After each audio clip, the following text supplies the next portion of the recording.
The cliffs of Dieppe stood silent in the early hours of August 19, 1942. From the sea, the town looked almost peaceful. A quiet French port, narrow beaches, stone buildings pressed tightly together. To Allied planners, it looked like an opportunity, a place to test an invasion, a rehearsal for the day they would finally return to Europe. But what the men approaching that shoreline did not know was that Dieppe was not a test. It was a trap. In the dark, hundreds of Allied ships crept toward the French coast. On board were nearly 6,000 soldiers, most of them Canadian, young, determined, and largely untested in large-scale amphibious warfare. They had trained for months. They believed this mission mattered. They believed it would shape the future of the war. What they didn't realize was that the mission was already unraveling. The operation was called Jubilee. Its objective sounded simple enough: land at Dieppe, seize the port, destroy German defenses, gather intelligence, and withdraw before enemy reinforcements could respond. In theory, it would prove that a direct assault on Nazi-occupied Europe was possible. But theory had quietly replaced reality. Dieppe was not Normandy. Its beaches were narrow and steep, covered in loose pebbles instead of sand. Behind them rose concrete seawalls and high cliffs. German machine gun nests and artillery positions were not hidden, they were carved into the terrain itself. British intelligence knew this, or at least they should have. Aerial photographs had shown the fortifications. French resistance reports hinted at heavy defenses. German forces had occupied the town for over 2 years, yet Allied planners convinced themselves that speed and surprise would overcome preparation. That belief would soon cost thousands of lives. As dawn approached, something went wrong. German patrol boats encountered Allied landing craft offshore. Gunfire erupted in the darkness. The element of surprise, already fragile, vanished in minutes. By the time the first landing craft reached the beaches, Dieppe was awake. Searchlights cut through the morning mist. Machine guns were manned. Artillery was ready. Still, the order to land remained. At precisely 5:20 a.m., the ramps dropped. Canadian soldiers stepped forward into a storm of bullets, mortar fire, and exploding shells. Pebble beaches offered no cover. The sea behind them offered no escape. Within minutes, bodies lay scattered along the shoreline. And still, more men were coming. This decision, to press forward despite the warning signs, would later prove critical.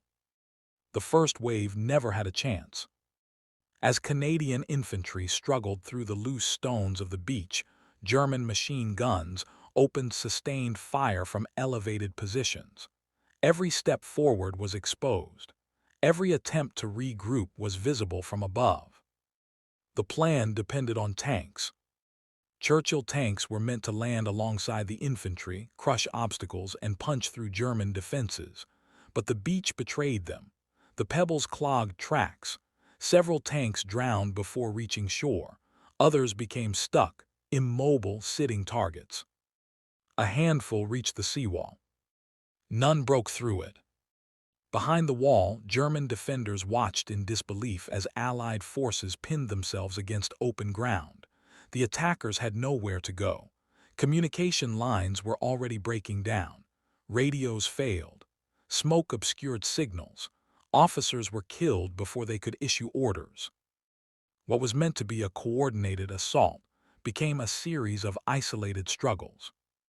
At the eastern and western flanks, British commandos had limited success neutralizing artillery batteries. But those victories came too late and changed nothing on the main beaches. The central assault was collapsing. Still, Allied commanders offshore believed the situation could be salvaged. Reports were incomplete. Optimism filled the gaps left by missing information. Reinforcements were ordered forward. Wave after wave landed into the same killing ground. By mid-morning, the beaches were choked with wounded men. Medics worked under fire. Stretchers lay abandoned. German mortars methodically swept the shoreline. The port itself, Dieppe's primary objective, remained untouched. No breakout occurred. No foothold was secured. German reinforcements poured into the town, sealing off any hope of success. This was the moment the raid should have been called off. It was.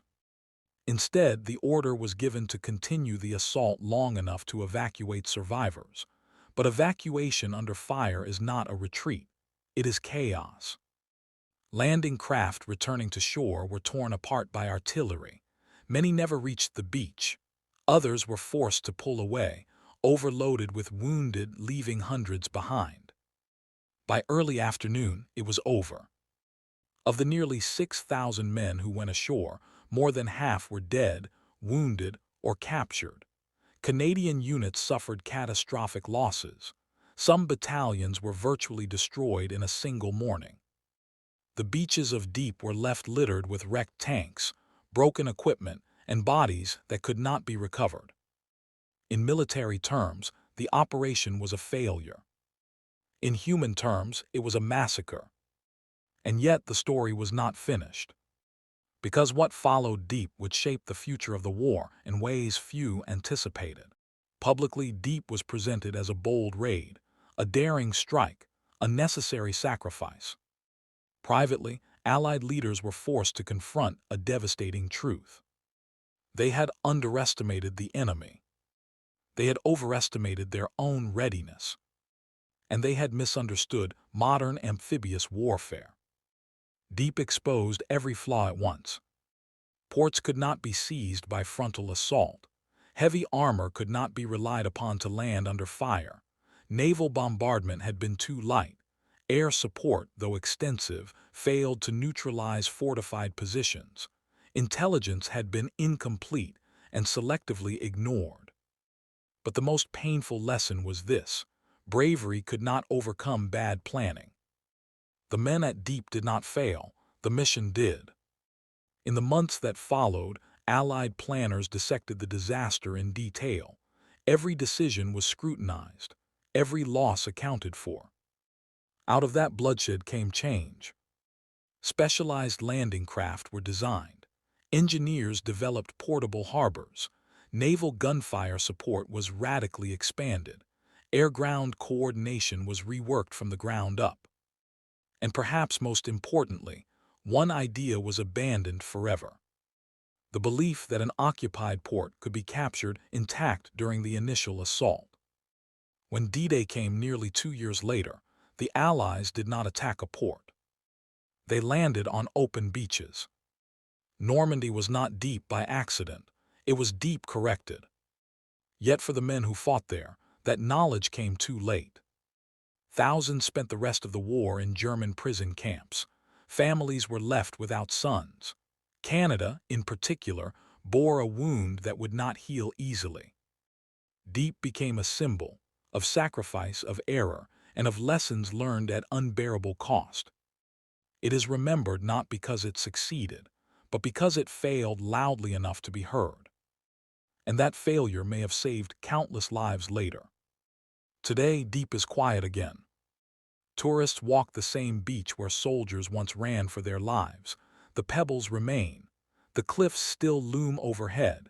The geography has not changed. What changed was the understanding of war. The Dieppe Raid stands as one of WWII's most important disasters, not because of what it achieved, but because of what it exposed. It forced the Allies to confront uncomfortable truths before it was too late. Victory in Europe would not come from courage alone. It would require preparation, patience, and humility. Dieppe taught that lesson brutally. For those who study WWII, it remains a stark reminder that even well-intentioned missions can collapse under flawed assumptions. That speed is not surprise. That optimism is not strategy. And that sometimes, the cost of learning is paid entirely by those sent to fight. If you found this story compelling, consider liking the video, subscribing for more untold WWII missions, and sharing your thoughts in the comments below.